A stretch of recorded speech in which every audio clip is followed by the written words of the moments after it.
안녕하세요, 김법무사입니다. 오늘은 여러분들의 댓글을 한번 보고 한번 답변을 제가 드려볼게요. 무술모 판땡땡 지 꼴리는 대로 판결 내리겠지. 워낙 울나라 판사들이 엽기적이라 어처구니 없는 판결이 나와도 놀랄 일은 아니지만 이번엔 너무 많은 대중들이 너를 보고 있으니 다르겠지 라는 댓글이 있습니다. 판땡땡 잘 판단할까? 누가 우리 저지님 판사님을 새로 표현을 하셨는데 그만큼 사법부의 판단을 신뢰하지 못하는 것 같습니다. 결론부터 말하면 여러분들의 오해에서 비롯된 것이라고 볼 수 있어요. 비록 위와 같은 표현을 사용했지만 여러분들의 의견을 표명한 글이기 때문에 저도 한번 과감히 올려봤습니다. 그리고 법원에서도 만약에 보신다면 좀 더 세심한 주의를 기울이고 보완이 가능하면 아마 보완을 하실 겁니다. 이제 본론으로 들어가서 전속계약 효력정지 가처분이 무슨 소송인지 알고 계신가요? 이것부터 헷갈리시면 안 돼요. 보통 가압류 가처분, 이번 같은 경우는 가처분이죠. 이런 것을 보존소송이라고 합니다. 여러분들이 알고 있는 본안소송과는 여러 가지로 차이가 있어요. 먼저 자기 주장을 입증하기 위한 정도가 소명 정도로 판단하고 있습니다. 소명. 본안소송에서는 증명을 해야 되죠. 증명. 그래서 아직 소송으로 따지면 아직 1심도 시작하지 않았어요. 과거 사법시험 출신 변호사와 법무사만 있었을 때에는 이런 보존소송 같은 경우에는 변호사 사무실에 가면은 법무사에게 의뢰를 하라고 했어요. 왜 그러냐면은 보존 처분에서는 요건이 어느 정도로 딱딱 정해져 있어요. 그리고 신속하고 만약 어떤 보존소송이 들어갔다, 보존소송을 신청을 했다 하면 인용될 확률이 80%는 됩니다. 그만큼 어느 정도 결론이 정해져 있습니다. 따라서 이번 가처분 소송에서는 신청인이 50-50가 유리한 지위에 있어요. 어떤 식으로 판단을 하냐면 기록 및 신문 전체의 취지에 의하면 다음 사실이 소명된다라고 판단을 합니다. 소명된다라고 판단을 하고 그 다음에 일정한 판단을 하죠. 그게 바로 피보존 채권의 존재, 그 다음에 보존의 필요성입니다. 그러면 미스터 트롯 홍지윤 전속계약 효력정지 가처분 승소 사건에서 식으로 한번 판단했는지 볼까요? 그러니까 홍지윤은 정산 지연, 무리한 행사 요구, 팬카페 매니저 고소, 활동 지원 요구 거절 등으로 인한 신뢰관계 상실을 이유로 가처분을 구했다. 김 대표는 자신은 잘못한 것이 없다는 입장이고 1차 신문일에서도 합의를 제안했다. 거의 비슷하죠. 지금 이번 사건하고. 그런데 서울남부지법 민사 제51부는 가처분 신청을 인용했습니다. 왜 그럴까요? 재판부는 연예활동 지원 및 관리 적정성, 출연, 공연 이행, 각종 비용 지출 및 수익 정산 문제 등에 관해 당사자 사이에 다툼이 있고 그러한 문제의 책임 소재가 누구에게 있는지에 관한 주장 및 입장은 극명히 대립된다. 이는 향후 본안소송에서 사실관계에 관한 보다 면밀한 조사 및 이를 바탕으로 한 법리 검토를 거쳐 충실히 판단되어야 할 것으로 보인다. 해서 효력정지 가처분은 잠정적인 조치예요. 그래서 이러한 다툼이 있다고 보면은 보통 보존 처분에서는 인용을 해줍니다. 보통 대신 신청을 한 사람에게 일정한 담보를 제공하게 해요. 왜? 소속사가 피해보는 것은 재산상 손해잖아요.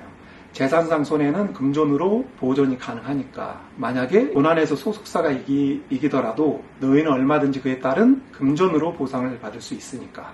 다른 사건을 봅시다. 스우파 엠마 전속계약 효력정지 가처분 승소. 여기서 재판부는 어떻게 판단했습니까? 본안소송에서 면밀한 증거조사가 이루어지기 전인 현재로서는 섣불리 부속 합의 체결 시점 등에 대해 단정하기 어렵다. 이렇게 판단하고 또 한편으로 채권자와 채무자 사이 신뢰관계는 이미 무너져 계약관계를 그대로 유지하기 어려운 정도에 이르렀다.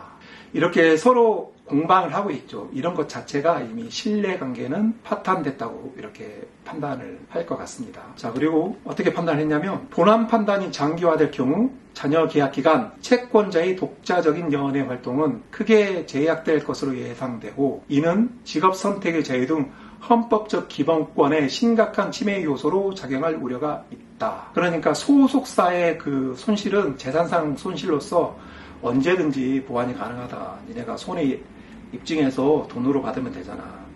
그렇지만 50-50 멤버들은 연예 활동이 크게 제약되고 만약에 이게 유지가 된다면 그리고 직업선택의 자유 등 헌법적 기본권의 심각한 침해 요소로 작용될 우려가 있다. 이렇게도 판단이 될 수도 있겠죠. 그리고 또 가처분이 인용된다 하더라도 그로 인해 발생하는 채무자의 유무형적 손해는 본안소송에서 채권자의 귀책사유가 인정될 경우 손해배상 소송을 통해 회복될 수 있다. 재산상 손해는 언제든지 사후적으로 받을 수 있지 않느냐, 이런 취지입니다. 또 다른 사안을 볼까요? 펜트하우스 조수민 전속계약 효력정지 가처분 승소. 이 경우는 어떻게 판단했습니까? 재판부는 신뢰 판단의 책임 소재는 변론으로 하더라도, 그러니까 이 현재 채권자인 50-50와 신청이죠. 여기는 채권자 신청인 50-50와 신뢰 파탄의 책임 소재는 변론으로 하더라도 아티스트와 소속사 사이 신뢰 관계는 무너져 계약을 유지하기 어려운 정도에 이르렀다. 지금 이 사안도 이렇게 판단을 할 확률이 높습니다.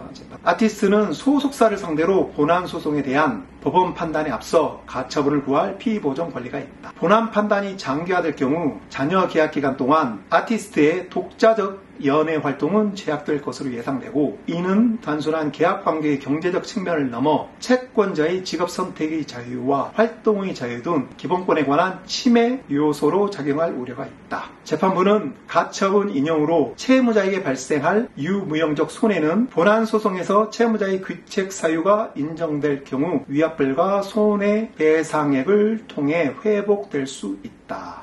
그러니까 지금 아직 1심, 2심도 시작하지 않았어요. 1심에서 충분히 아티스트의 귀책 사유를 입증해서 금전 손해배상 받아라, 이런 의미입니다. 법의 기준은 이렇습니다. 여러분들의 도덕적 관념과 일치하지 않는다고 해도 법은 이런 형식으로 판단을 해요. 그래서 특별한 사정이 없는 한 50-50의 가처분 신청은 인용될 것 같습니다. 이거는 법무법인 바른을 사님에서가 아니라 저 김법무사한테 의뢰를 해도 아마 효력정지 가처분은 이끌어낼 수 있을 것 같습니다. 왜 그럴까요? 50-50는 신뢰관계 파탄을 주장하고 수익 항목 누락, 정산자료 누락, 아티스트의 신체적 정신적 건강관리 의무 위반, 연애활동 지원 능력 부족, 이걸 이유로 전속계약 효력정지 가처분 신청을 했습니다. 그렇지만 본안에서는 신뢰 파탄의 책임 소재는 변론으로 하고 채권자와 채무자 사이 신뢰관계가 무너져 계약을 유지하기 어려운 정도에 이르렀다 라고 판단을 하겠죠. 여러분들이 판단을 해도 책임 소재의 변론, 50-50의 책임 소재가 있다고 하더라도 이미 이러한 사태로 인해서 신뢰관계는 파탄이 됐죠. 여러분들이 판사라고 생각을 하고 한번 판단을 해보세요. 이건 보전소송의 특징이에요. 보전소송의 특징. 왜? 본안소송에서 다투면은 이런 직업 선택의 자유 같은 것은 회복할 수가 없잖아요. 그렇지만 소속사에서는 투자금이죠.